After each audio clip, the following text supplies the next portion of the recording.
요즘 하늘 높은 줄 모르고 매일 오르는 것이 있습니다. 바로 물가인데요. 요즘 직장인들 사이에서는 월급 빼고 다 오른다라는 웃지 못할 농담도 오고 간다고 하네요. 지난 3년간 사료비 또한 30% 이상이나 올랐다고 하는데요. 상황이 이렇다 보니 사료비 절감을 위한 핵심 포인트로 조사료 생산이 꼽히고 있습니다. 그래서 오늘은 여러 가지 어려운 여건 속에서도 조사료를 직접 재배하고 생산성 우수 낙농가로 뽑힌 곳을 찾아가 보겠습니다. 충북 괴산군에 자리한 성지 목장입니다. 8,900제곱미터의 목장과 4,900제곱미터가 넘는 조사료포를 운영 중인데요. 젖소 계량과 검정을 철저하게 하는 목장으로 정평이 나 있습니다. 또한 30여 년간 쌓아온 낙농 노하우로 유사비는 낮추고 젖소의 생산성은 높이고 있는데요. 직접 생산한 조사료를 공급해 젖소의 건강과 생산성을 균형적으로 유지하고 있습니다. 그 결과 세균수와 체세포수 모두 1등급을 놓치지 않는 고품질 우유를 생산하고 있습니다. 우수 목장에는 뭔가 특별한 것이 있다. 성지 목장에는 어떤 경영 노하우가 있을까요? 지금 대표님 와 계시다고 하시는데요. 안녕하세요. 대표님 안녕하세요.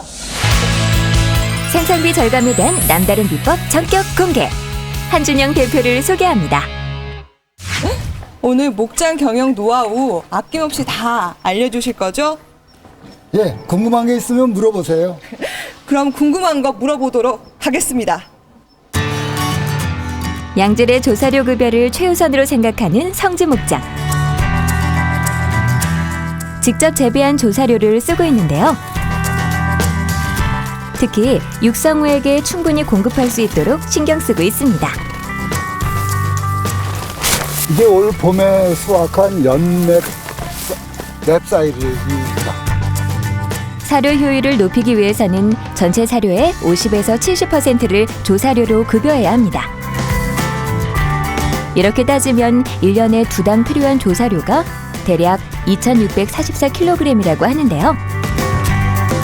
사료 구입 비용은 농가에 있어서 큰 부담일 수밖에 없습니다. 성지 목장은 이런 상황을 해결하기 위해 조사료를 자가 생산하고 있습니다. 지금 여기는 성지 목장의 조사료포입니다. 내년 봄이면 호밀과 연맥을 파종할 계획이라고 하는데요. 사실 알고 보면 성지 목장에서 처음부터 조사료 생산을 했던 것은 아니라고 합니다. 그렇다면 어떻게 조사료 재배를 시작한 걸까요? 여기에는 특별한 사연이 있다고 합니다. 49,586제곱미터의 조사료포를 가지고 있는 성지 목장. 계절별로 다양한 작물을 재배하고 있는데요. 사실 알고 보면 이곳은 원래 초지였습니다. 처음 젖소를 키울 때는 산지에 초지를 조성하여 방목했습니다. 하지만 시간이 지날수록 경제성이 떨어져 결국 초지를 개간해 조사료포를 만들게 됐습니다. 산지 초지에는 기계화가 돼 있지 않기 때문에 인력으로 많은 관리를 해야 되는데 인건비가 폭등을 하는 바람에 한 불과 5년쯤 지나다 보니까 차라리 볏짚을 쓰든지 아니면은 수입풀을 쓰는 게 더 싸게 먹히는 그런 역전 현상이 생겼어요. 국제 곡물가 급등과 인건비 상승, 조사료 재배를 힘들게 하는 요인인데요. 하지만 장기적인 안목으로 본다면 조사료 재배만큼 축산물의 질을 높이고 생산비도 줄일 수 있는 해결책은 없습니다. 눈앞의 이익을 생각하기보다는 미래를 위해 투자를 해야 하는 것이죠. 그렇다면 조사료 재배를 보다 효율적으로 하는 방법은 없을까요? 해답은 바로 인근 농가와의 공동체 형성에 있습니다. 조사료포 옆에는 예전에 사용했던 축사가 있습니다. 농기계들로 가득한데요. 농기계는 노동력 절감으로 생산비를 낮추는 역할을 하지만 구입하려면 큰 돈이 듭니다. 그래서 성지 목장과 인근 농가들은 공동 출자를 하여 함께 농기계를 장만했습니다. 지금 여기에는 성지 목장과 함께 협업을 하고 계시는 공동체 분들이 나와 계십니다. 안녕하세요. 공동체는 언제 만들게 되신 건가요? 4, 5년 정도 됐어요. 그 이전에는 개인적으로 했다가 그 4, 5년서부터 정부에서 보조받고 해가지고 기계를 하나하나 장만해서 지금 이렇게 나가고 있습니다. 아, 그럼 이렇게 공동체를 만드니까 어떤 부분이 가장 많이 도움이 되세요? 혼자 할 때는 장비를 큰 돈을 들여서 해야 되는데 여럿이 하니까 하나씩 장만하니까 좋고 뭐 여럿이 하니까 일도 힘이 들고 좋아요. 내 일이 분업화되어 있다고 하는데요. 어떤 식으로 일을 나누세요? 한 사람이 한 개의 장비를 트랙터에 부착을 하고 먼저 작업을 하고 나가면은 그 다음 사람은 그 다음 장비를 부착한 상태에서 네 거 내 거 없이 계속 그 파종이라든지 수확이라든지 하는 작업을 순서적으로 계속적인 작업이 가능합니다. 조사료 재배는 생산비 절감은 물론 고품질의 원유 생산을 위해서도 필요한 일인데요. 이렇게 공동체를 꾸려 조사료 재배를 함께하다 보니 여러 목장이 안정적으로 양질의 조사료를 젖소에게 급여할 수 있게 됐습니다. 또한 토지 확보 문제도 자연스레 해결되는데요. 여러 농가가 가지고 있는 조사료포가 공동의 조사료포가 된 것이죠. 공동체를 이루고 있는 목장의 조사료포를 모두 합치면 92,559제곱미터, 무려 28,000여 평이 됩니다. 그럼 공동 생산하는 조사료는 얼마나 될까요? 옥수수, 연맥, 호미를 합쳐 77톤에 이릅니다. 협업과 분업을 통해 효율적으로 조사료를 재배하고 있는 목장 공동체. 각자 맡은 역할에 따라 일사불란하게 움직이는데요. 하지만 이렇게 힘을 모으기까지는 우여곡절이 많았습니다. 초창기에는 각자의 생각, 그 다음에 개성, 작업 습성 이런 것들 때문에 중간에 그만두자는 얘기도 나왔고 또 싸움도 생기고 그런 것들을 서로가 수용하는데 많은 시간이 필요했고 대화가 필요했었습니다.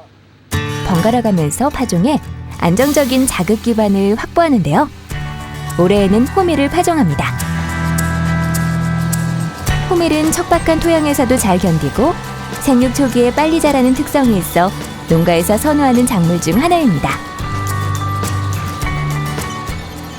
우리나라에서 가을에 파종해서 봄에 수확하는 조사료가 이탈리안 나이그라스, 호밀, 총체보리가 있습니다. 그 중에서 수량적인 측면에서 보면은 호밀이 가장 좋고 또 가뭄에 생육이 좋은 총체보리, 또 비가 많이 왔을 때 좋은 이탈리안 나이그라스, 즉 각각 그 특징이 차이가 있습니다. 이탈리안 라이그라스는 원년생 사료작물로 초기 생육이 매우 빠릅니다. 또한 재생력이 좋아 여러 번 수확이 가능하고 수량성과 품질이 우수합니다. 주로 가을에 파종하는 호밀은 추위에 강한 사료작물입니다. 환경에 대한 적응성이 높아 어느 토양에서나 잘 자랍니다. 키가 작아 기계화 작업이 용이한 청보리는 단위 중량당 사료 가치가 높아 배합사료 대체 효과가 큰 것이 장점입니다. 또한 기호성이 좋고 종자의 자가 생산 이용이 가능해 농가에서 선호하는 편입니다. 옥수수는 재배에 알맞은 지형이나 기후 조건이 충족된다면 다른 작물보다 가수와 영양분 총량이 높습니다. 또한 생력화와 기계화에 적합하고요. 옥수수에는 알곡이 있어 노무사료와 조사료의 기능을 동시에 한다는 것이 장점입니다. 자당과 전분 함량이 높은 옥수수는 사일리지로 적합한데요. 수확 후 저장을 하는 과정에서 손실이 적어 좋습니다. 수확한 조사료는 사일리지로 만듭니다. 사일리지는 재료의 손실을 최소화하고 기호성이 우수한 조사료를 효과적으로 저장해 생산성 향상에 기여합니다.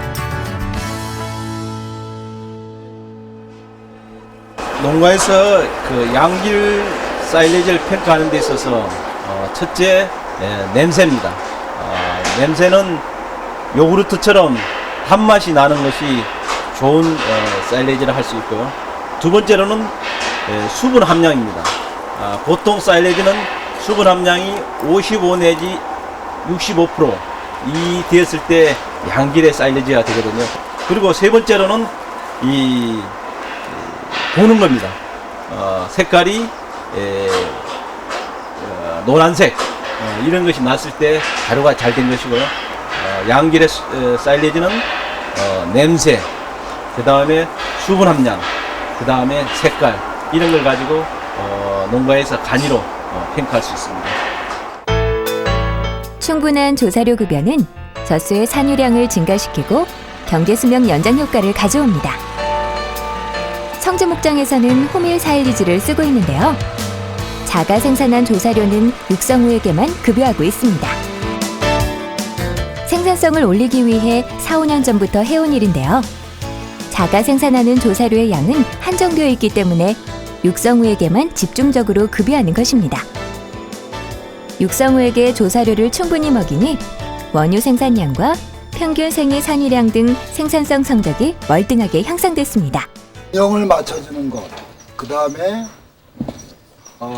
가능한 한 변화가 1년 12달 변화가 없는 방법을 모색하는 것, 그 다음에 경제성, 이 세 가지를 조합해서 TMR 배합비를 내가 짜서 조사료에 신경 쓰는 만큼 TMR 배합도 세심하게 관리하는 성지 목장. 환경 변화에 민감한 젖소를 위해 늘 한결같도록 노력하고 있는데요. 균형 있는 영양 공급을 위해 TMR 배합비를 직접 짜고 있습니다. TMR은 충북 낙협에 맞춤형으로 주문합니다.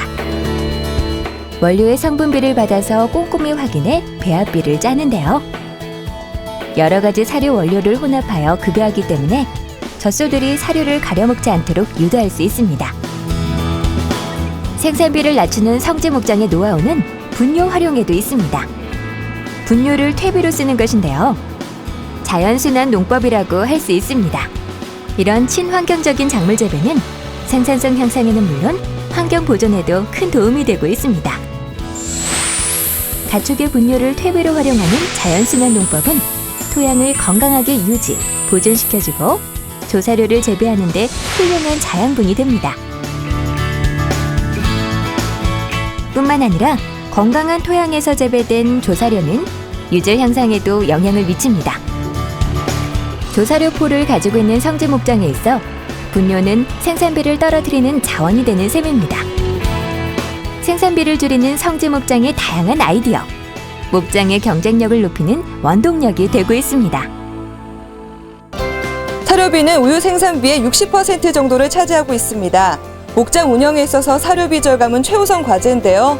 조사료 재배가 해법이긴 하지만 현실적으로 어려움이 많은 것도 사실입니다. 그러나 조사료 재배를 통한 생산비 절감은 지속 가능한 낙농업을 위한 필수적 요소며 소비자들에게는 안전하고 고품질의 우유를 제공할 수 있는 출발점입니다.